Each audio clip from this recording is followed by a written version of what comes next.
Licensed arena fighters are a solved formula these days. They give fans premium, familiar material to play with while limiting scope and costs for developers. Sometimes projects like Kill la Kill, IF, and Dissidia Final Fantasy distinguish themselves with more ambitious gameplay, but most end up niche either way. Then there are CyberConnect 2's acclaimed licensed games, the latest being Demon Slayer Kimetsu no Yaiba The Hinokami Chronicles 2. CyberConnect 2 has the arena fighter formula down to a T, and Demon Slayer The Hinokami Chronicles 2 proves that there's no need to rock the boat while it's sailing smoothly. As with the first console Demon Slayer game, The Hinokami Chronicles 2 is an action-adventure title with an arena fighter combat system, and the balance of the two genres varies depending on the mode. These games harken back to CyberConnect 2's hit Naruto Ultimate Ninja Storm series, covering their source material arc by arc while boasting cel-shaded 3D animation only rivaled by Guilty Gear developer Arc System Works itself. Saying that Demon Slayer The Hinokami Chronicles 2 is more of the same sounds reductive, but in this instance, it's a seal of quality that even the Demon Slayer curious won't want to miss. Demon Slayer The Hinokami Chronicles 2 pulls players deep into its story. The main event here is the story mode, which covers the Entertainment District arc, Swordsmith Village arc, and Hashira Training Arc of Koyoharu Gotoge's Demon Slayer Kimetsu no Yaiba manga, bringing the Hinokami Chronicles up to the end of the anime's 4th season. Players follow Tanjiro Kamado, his demon-infected sister Nezuko,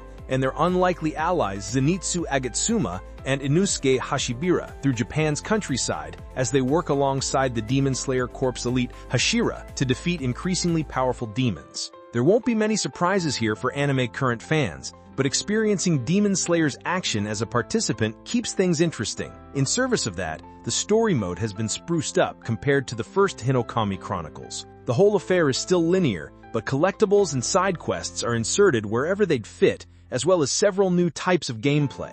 Several mini-games are scattered across Demon Slayer The Hinokami Chronicles 2's runtime, like a rhythm game, and sequences where the main characters must navigate using their special talents get players involved when characters are just moving between locations. They're all just brief distractions, but they sell the premise that players are progressing through a single-player action game and not just the story mode of another arena fighter. Efforts to make this mode interesting also extend to its combat. Many fights are relatively straightforward, but there are frequent little twists to the core mechanics, health values, and enemy AI that keep things interesting.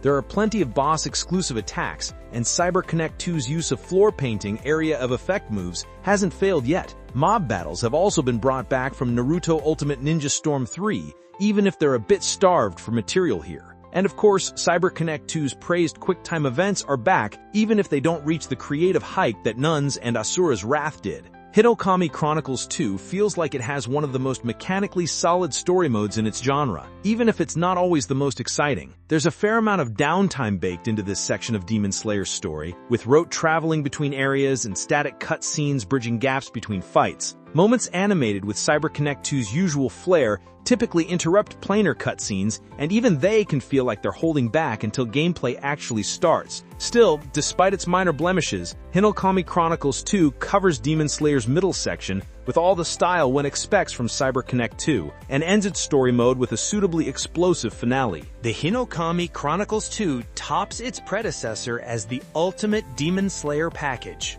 With all of that said, the Hinokami Chronicles 2 is just the middle of Demon Slayer's story, and that comes with some obvious weaknesses. The ending feels conclusive enough for now, especially with the imminent release of the first Infinity Castle arc movie, but players unfamiliar with Demon Slayer's plot or who haven't played the first Hinokami Chronicles will struggle to get up to speed.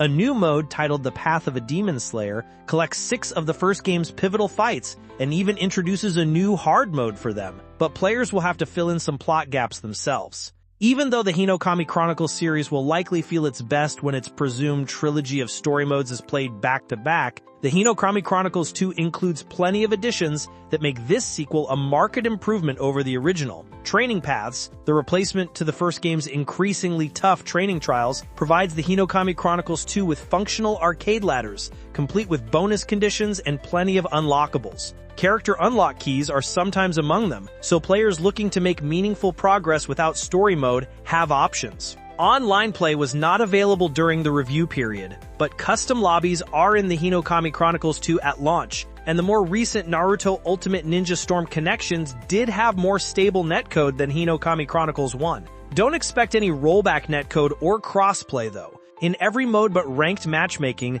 players can now bring in gear loadouts that confer conditional bonuses during matches. Some of these have serious potential, so experimenting with them while grinding out the new character mastery levels for further unlockables will likely be where long-term players end up. With plenty of new online Slayer ID decorations to gain in the process, there are lots to see and do after the story's over. The experience wouldn't be complete without a top-notch presentation, and CyberConnect 2 delivers. Japanese and English voice tracks accompany original music and songs from Demon Slayer's anime, while sound effects help the vibrant battle animations hit hard. Hinokami Chronicles 2 benefits from the jump to current-gen hardware, sporting a solid 60 frames per second on the base PS5 that makes gameplay look and feel better than ever before. It's unclear if Ultimate Arts run at the same frame rate or drop to 30, but that's forgivable when dual ultimates and alternative ultimates have essentially doubled the number of these hyper-animated supers. Battles can become too visually noisy, and characters judder strangely when they turn, but those are small potatoes in a game that's otherwise a visual feast. Demon Slayer The Hinokami Chronicles 2 picks its battles carefully. Battles aren't an afterthought, even if they play second fiddle to building an authentic Demon Slayer experience. The battle system is mostly identical to the first Hinokami Chronicles, with either two-person teams or solo-only fighters engaging in fast-paced brawls in circular arenas. Dual ultimates, gear loadouts, and a couple of preset demon teams are the closest thing to new mechanics, but the easy-to-learn, hard-to-master action holds up. Cutting 3 super meter stocks and 3 default rounds down to 2 each makes battles feel faster and more frantic, and the additional ease of character switching helps offense keep pace with Hinokami Chronicles' many defensive mechanics. There are other changes, like max-length blue combo timers becoming harder to prompt, and heavy attacks changing their input while also gaining combo properties, but it's easier to recount what hasn't changed. Some characters are considerably more distinct than others, but there are a lot of similar movesets that are mostly differentiated by a single unique skill. That's a problem many arena fighters share, however, and the Hinokami Chronicles 2 has a more pressing demon issue to slay. Fighting alone is typically lore accurate and provides an expanded move pool, but now that 2 established demon pairings have team versions and some new heroes can't buddy up, it's past time to let everyone either go solo or share the powerful tag mechanics. The game's roster has over 40 character slots as advertised, but 8 of those 46 are taken up by Academy skins. These are more intricate than the large wardrobes the main heroes have built up, but are ultimately just cosmetics. Only 2 Academy characters are actually new, and only 11 normal fighters have joined them, with the remaining cast being the aforementioned demon duos, and everyone returning from the first Hinokami Chronicles and its ample DLC. Infinity Castle arc representatives should creep in post-launch to make the newcomer ensemble more impressive, but with other oddities like Tanjiro evoking Goku and Naruto by taking up 5 slots, the awkwardness plaguing many licensed arena fighter rosters has reared its ugly head again. Setting aside infestations of demons and slayers, Demon Slayer The Hinokami Chronicles 2 is a good time. It's best for fans, and it's not going to convert any new arena fighter fans, but the Hinokami Chronicles 2 is undoubtedly the new standard for Demon Slayer games, and it does the material justice. CyberConnect 2's prestige animation is the star, and its decades of designing interactive narrative experiences and action combat also show through, even if the studio is playing things safe. Demon Slayer Kimetsu no Yaiba The Hinokami Chronicles 2 is a smooth ride through familiar territory, and it doesn't need to be anything else.